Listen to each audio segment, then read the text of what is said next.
हरे कृष्णा। क्या आप जानते हैं कि श्री चैतन्य महाप्रभु कौन है? यदि आप जानना चाहते हैं तो इस वीडियो को पूरा देखिए। तो चैतन्य महाप्रभु स्वयं भगवान श्री कृष्ण और राधा रानी का युगल रूप है। जैसे कि त्रेता युग में भगवान श्री राम जी प्रकट हुए थे, द्वापर युग में भगवान श्री कृष्ण प्रकट हुए थे।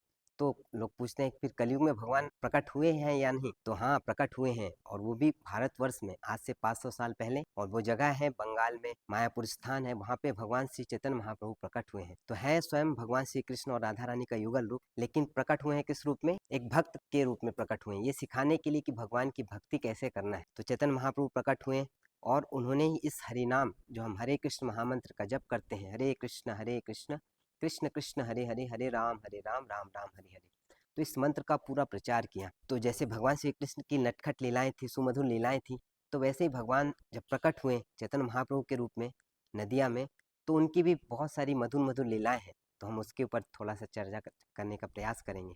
तो जब भगवान श्री चैतन्य महाप्रभु होली के दिन ही प्रकट हुए, बहुत स्पेशल, इसलिए होली स्पेशल बन जाती है, क्योंकि भगवान चैतन्य स्वयं भगवान प्रकट हो रहे हैं होली के दिन। और होली के दिन आप जानते हैं कि वो पूर्णिमा का दिन होता है, लेकिन जब महाप्रभु प्रकट हुए थे तो उस समय चंद्र ग्रहण लगा होता है। तो चंद्र ग्रहण बहुत इनऑस्पिशियस होता है।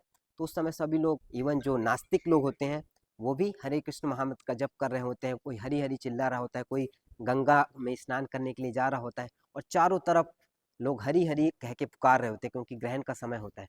और भगवान उसी समय को चुनते हैं, किस लिए? अपने अवतरण के लिए। तो जब भगवान निमाई के रूप में प्रकट होते हैं, चैतन्य महाप्रभु के रूप में प्रकट होते हैं, तो चारों ओर हरियाली छा जाती है, खुशहाली छा जाती है, समृद्धि बढ़ जाती है।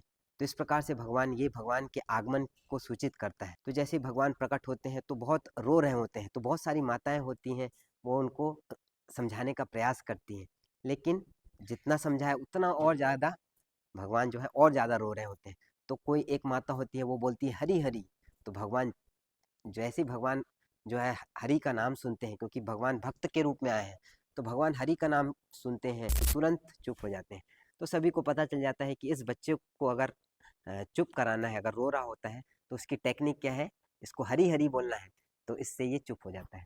तो भगवान बहुत 1 महीने के ही हैं, तो अपनी लीलाएं स्टार्ट कर देते हैं। और इतने सुंदर है भगवान चैतन्य महाप्रभु, क्योंकि स्वयं भगवान कृष्ण और राधा रानी के कंबाइन रूप है। दोनों ब्यूटी अगर एक हो जाए तो उसकी सुंदरता का क्या जवाब। तो निमाई बहुत सुंदर थे, तो इनका दर्शन करने के लिए पूरे देवी देवता लोग भी आया करते थे, इवन ब्रह्मा शिव जी भी आया करते थे। तो क्योंकि भगवान इतने सुंदर थे, तो सभी लोगों से घिरे रहते थे। तो देवताओं ने भी सोचा कि हमको भगवान का दर्शन नहीं मिल पाता है, तो उन्होंने थोड़ा शरारत करने के लिए सोचा। तो जब देवता निमाई का दर्शन करने आते हैं, चैतन्य महाप्रभु का दर्शन करने आते हैं, तो उस समय भगवान घिरे रहते हैं सभी लोगों से। तो जैसे लोगों को वहाँ पे माताएं होती हैं, तो माताएं देखती हैं कि यहाँ पे कोई आ रहा है, क्योंकि वहाँ पे केवल परछाई दिखाई देती है, क्योंकि देवताओं को तो हम देख नहीं सकते। तो उनको लगता है कि कोई भूत आ गया है ना, कोई घोस्ट आ गया, भूत आ गया है। तो सभी लोग डर जाते हैं और सभी लोग चिल्लाने लगते हैं, नरसिंह भगवान को पुकारने लगते हैं। कोई दुर्गा जी के भक्त होते हैं तो दुर्गा जी को याद करते हैं, कोई मंत्रों का उच्चारण कर रहे हैं। तो इस प्रकार से पूरे घर में अफरा तफरी फैल जाती है, सभी नरसिंह भगवान को याद कर रहे होते हैं। और वो तो देवता लोग होते हैं कि अब तो उनका पर्पस था भगवान के सुंदर मुखारविंद का दर्शन करना, तो वो दर्शन करते हैं और वापस जाने लगते हैं कि अब ज़्यादा भगवान की लीला में डिस्टर्बेंस नहीं करेंगे। तो जाने लगते हैं, तो माताएं बोलती हैं कि देखो देखो वो चोर जा रहा है, भाग रहा है, भाग रहा है। उस इस बार तो बच गया। वहाँ पे ओझा भी रहता है, बोलते हैं कि तुम इस बार तो बच गए, भगवान नरसिंह की शक्ति को आप जानते नहीं हो। इस बार तो बच गए, लेकिन अगले बार नहीं बच पाओगे। तो इस प्रकार से जो देवता हैं वो चले जाते हैं, और मन मन मुस्कुरा रहे होते हैं, और भगवान भी मुस्कुरा रहे होते हैं। तो इस प्रकार से बालक निमाई की नटखट लीलाएं होती हैं। और भगवान जब 4 महीने के हो जाते हैं, तो इनका नामकरण होता है महाप्रभु का। तो उस समय छोटे बालक होते हैं, तो सभी लोग सोच रहे हैं इनका नाम क्या रखें। तो कुछ माताएं सजेस्ट करती हैं कि, क्योंकि इनकी कुछ पुत्रियां हुई थी, इनके पिताजी जगन्नाथ मिश्र और सची माता की, तो वो 8-9 पुत्रियां हुई थी, तो वो मर गए थे। तो इन्होंने सोचा कि इस बालक का नाम कुछ स्पेशल रखना, जो इसको सुरक्षा प्रदान करे। तो इनका नाम निमाई रखा जाता है, तो जैसे नीम होता है, नीम का पेड़, तो इनका नाम निमाई रखा जाता है। तो एक बचपन का नाम चैतन्य महाप्रभु का था निमाई। और कुछ स्कॉलर लोग होते हैं, इनके नाना होते हैं नीलांबर चक्रवर्ती, तो ये सजेस्ट करते हैं कि नहीं, ये बहुत बुद्धिमान है, तेजस्वी है, और इसके आने मात्र से सारे तरफ खुशहाली समृद्धि बढ़ गई है, तो ये सारे संसार का भरण पोषण करेगा। तो इसलिए इसका नाम क्या होगा? विश्वाम्भर। जो सारे विश्व का भरण पोषण करे, इसलिए इनका नाम क्या होगा, विश्वम्भर। और दूसरा नाम था निमाई। तो इस प्रकार से नामकरण की लीला होती है। और जो बालक निमाई बहुत छोटे ही होते हैं, छोटे होते हैं तो कहीं बाहर खेलते खेलते जाते हैं, जो भी उनको मिलता है तो उनसे कुछ ना कुछ मांग लिया करते थे, जैसे कुछ खिलौने मांग लिए, कुछ बनाना मांग लिया, कुछ मक्खन मांग लिया। और वो क्योंकि भगवान इतने सुंदर थे तो कोई भी देने से मना नहीं करता था निमाई को, तो वो उनसे ले लेते थे। और ऐसा नहीं कि वो खुद खा जाते थे, तो वो घर पे आते थे, और जब कोई वो रोते थे और कोई हरी हरी कह के पुकारता था, तो उनको एक गिफ्ट के रूप में वो गिफ्ट प्रदान करते थे कि ये मेरे तरफ से गिफ्ट है। तो सभी लोग को आश्चर्य होता था कि कितना बुद्धिमान बालक है। और एक बार जब बालक निमाई अ, वैसे ही जब अकेले में थे तो वो शरारतें भी किया करते थे। तो एक बार घर में कोई नहीं देख के वो क्या करते हैं, सारे बर्तनों को फोड़ देते हैं। जैसे ऑयल होता है, घी होता है, सबको गिरा देते हैं। मक्खन का जो बर्तन होता है उसको फोड़ देते हैं। तो इस प्रकार से कर देते हैं। फिर उसके बाद में जब उनको पता चलता है कि माता आने लगी है, उनको लगेगा कि अब माता तो रुष्ट हो जाएगी और मुझे मारेगी, तो उसी समय वो रोने लगते हैं, निमाई रोने लगते हैं, जोर जोर से रोने लगते हैं। तो माता आती है, सब देखती है कि सारा फैला हुआ है, सारी चीजें इधर उधर फैली हुई है, और निमाई रो रहे हैं, तो हरी हरी कह के उनको मनाती हैं। लेकिन फिर उनको लगता है कि ये सारा सामान किसने बिखेर बिखेर रखा है। तो लेकिन बालक निमाई रो रहे थे, तो उनको लगता है इसने तो किया नहीं होगा, क्योंकि 4 महीने का बालक है अभी। तो उनको फिर समझ में कोई बोलता है वहाँ पे कि ये जरूर किसी ना किसी यहाँ पे कोई भूत आया होगा, दानव आया होगा, तो उसने ये किया होगा, क्योंकि हमारा बालक निमाई है, उसको हमने मंत्रों के द्वारा सुरक्षा प्रदान दी थी, किया हुआ था, मंत्रों से सुरक्षा मिल रही थी, इसलिए वो दानव इस बालक का को हार्म नहीं पहुंचा पाया। इसलिए उसने क्या किया, सारी चीजें जो है फैला दी है यहाँ पे। लेकिन निमाई जो होते हैं वो गोद में बैठ के मुस्कुरा रहे होते हैं, क्योंकि वो तो किया उन्होंने खुद ही नहीं किया था। तो इस प्रकार से जो निमाई है वो सभी लोगों को आनंद देते हैं। और जैसे भगवान श्री कृष्ण चोरी भी किया करते थे, तो वैसे निमाई भी चोरी किया करते थे। तो वो आस पड़ोस में जाया करते थे, घर में कोई होता नहीं था तो वहाँ से मक्खन चुरा लिया, संदेश चुरा लिया, कुछ खाने का सामान होता था, चावल होता तो उसको जूठा कर दिया। अगर कुछ नहीं मिलता था खाने के लिए तो वहाँ पे मटके फोड़ किया जाते थे, या कोई बच्चा सो रहा होता तो उसको रूला किया जाते थे, है ना, कि मुझे आज कुछ खाने को नहीं मिला। तो इस प्रकार से शरारत किया करते थे। और कोई अगर उनको पकड़ लेता था, माताएं वगैरह पकड़ लेती थी, तो तुरंत उनको दंडवत प्रणाम कर देता था कर देते थे कि मुझे माफ़ कर दीजिए, इस बार मुझसे गलती हो गई, अब आगे से मैं कभी गलती नहीं करूँगा, इस प्रकार की शरारत नहीं करूँगा। तो इस प्रकार से माफ़ी भी मांगते थे। और जब बाकी लोग भी देखते थे कि ये कितना सुंदर बालक है, कितना बुद्धिमान है कि माफ़ी भी मांग रहा है, तो वो भगवान की सुंदरता से ही विमोहित हो जाते थे, है ना, कि वो भूल जाते थे कि हमारा कितना सामान जो है वेस्ट हो गया, है ना, कितना नुकसान हो गया, उसको कोई याद ही नहीं रखता था, क्योंकि भगवान की सुंदरता से ही वो इतने आकर्षित हो जाते थे। और एक बार ऐसे ही होता है कि जब निमाई खेल रहे होते हैं, तो वो उनके हाथ में जो कुछ आता था तो उसको हाथ में उठा, जैसे होता है ना, बच्चे की आदत होती है कि कुछ भी हाथ में आया तो मुंह में डाल लेता है। तो निमाई भी ऐसे ही करते थे, कुछ भी, कोई आग रखी है, आग में हाथ डाल दिया, है ना, कोई खिलौना है या कोई सांप है, बिच्छू है, उसको पकड़ लिया करते थे। तो भगवान की लीलाओं में को देखने के लिए स्वयं अनंत शेष, भगवान जो अनंत शेष है, अ, तो वो खुद भी आते हैं यहाँ पे, एक सांप के रूप में आते हैं, और जहाँ निमाई होते हैं वहाँ पे आ जाते हैं, और खेल रहे होते हैं वहाँ पे आ जाते हैं, और कुंडली डाल के बैठ जाते हैं। क्योंकि आपने देखा होगा कि भगवान विष्णु है वो शेषनाग के ऊपर लेटे होते हैं, तो वहाँ पे जो स्नेक होता है वो स्वयं अनंत शेष है, वो आते हैं और कुंडली डाल के लेट जाते हैं। तो उसके ऊपर फिर निमाई उसको पकड़ लेते हैं, उनके ऊपर लेट जाते हैं। तो क्योंकि है स्वयं भगवान विष्णु, भगवान कृष्ण ही है, लेकिन सारी माताएं देखती हैं तो हाय हाय कह के चिल्लाने लगती है, ये सर्प तो इनको काट लेगा काट लेगा। तो हर तरफ जो है सारी माताएं परेशान हो जाती है, चिल्लाने लगती हैं। कुछ लोग मंत्रों का उच्चारण कर रहे होते हैं, तो कुछ लोग किसी को बुलाने का प्रयास कर रहे होते हैं। लेकिन बालक निमाई को जैसे वो पकड़ के खींचते हैं, वैसे ही बालक निमाई क्या करते हैं, फिर से उसको बार बार सांप को पकड़ के फिर से उसके साथ खेलने का प्रयास करते हैं। लेकिन माता उनको समझाती है कि ये स्नेक है, सांप है, काट लेगा। लेकिन बालक निमाई होते हैं, मानते नहीं है। तो जैसे बार बार वो उनको पकड़ने का प्रयास करते हैं सांप को, क्योंकि है स्वयं अनंत से जो उनको उनके साथ में अनंत अनंत काल से उनके साथ में लेटे रहते हैं।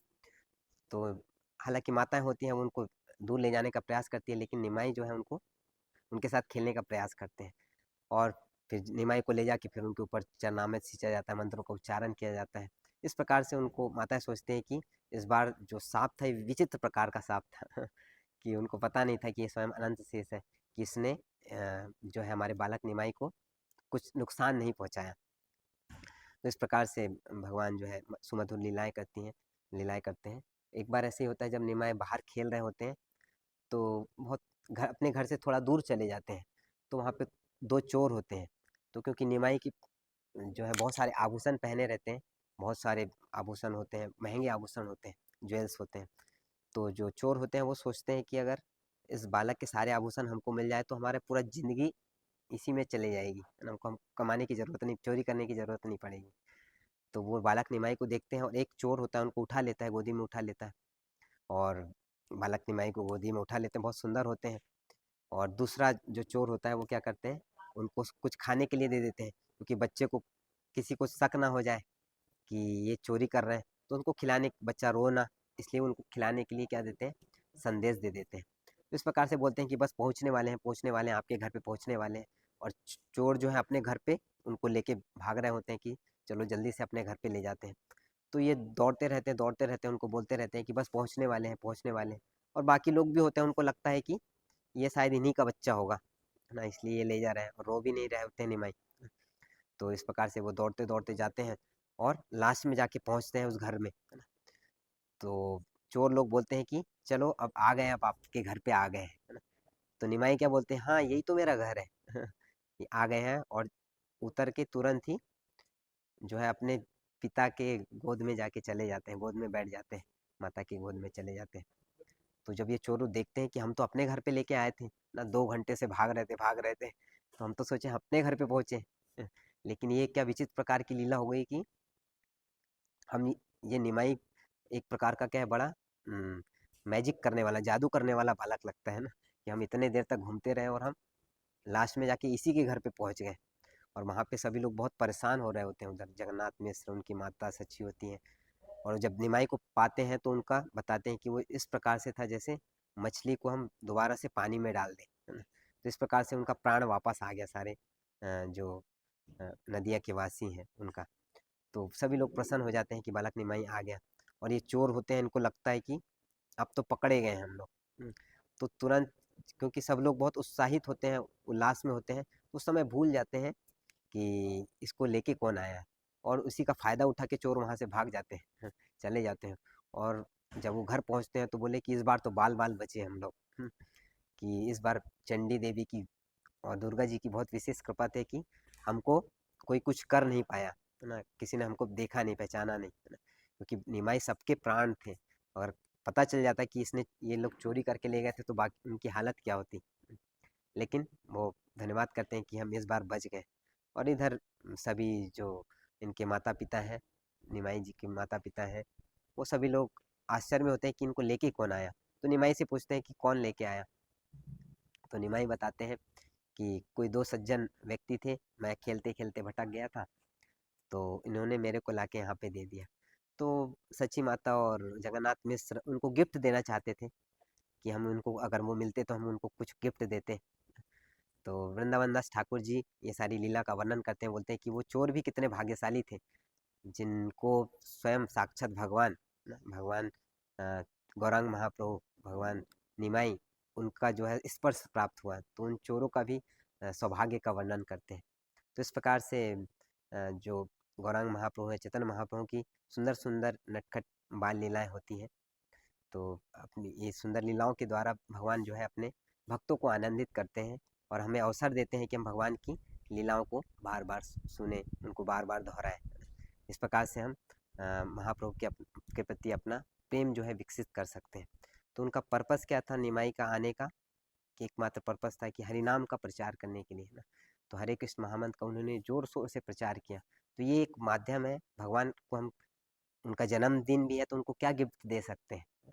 तो ये गिफ्ट कर दे सकते हैं कि वो जिस चीज़ को देने के लिए आए थे, हरे कृष्ण महामंत्र को देने के लिए आए थे, तो हम भी उसको, हम भी जप करें और दूसरों से भी उसको बुलवाएं। क्योंकि भारत भूमि में जो जन्म लेता है वो सौभाग्यशाली व्यक्ति होता है, उसका कर्तव्य है कि वो इस धरोहर को दूसरों तक भी पहुंचाए। ऐसा नहीं कि बस स्वार्थी बन के बस अपना उद्धार कर लिया, लोगों का उद्धार नहीं करें। तो भारत में कोई जन्म लेता है तो उसका कर्तव्य बनता है कि वो हर जन कल्याण के लिए, सारे लोगों, विश्व के कल्याण के बारे में सोचें। तो हम कैसे उनका कल्याण कर सकते हैं? इस जो भगवान का जो प्रेम है उसको बांट के, जो हरे कृष्ण महामंत्र चैतन्य महाप्रभु ने दिया है, जो भगवत प्राप्ति का एकमात्र साधन है, तो हम भी भगवान को उससे प्रसन्न कर सकते हैं और लोगों को भगवान से जोड़ने का प्रयास कर सकते हैं। हरे कृष्ण कृष्ण कृष्ण हरे हरे, हरे राम राम राम हरे हरे। श्री श्री गौर पूर्णिमा महामहोत्सव की जय। श्री गौरांग महाप्रभु की जय।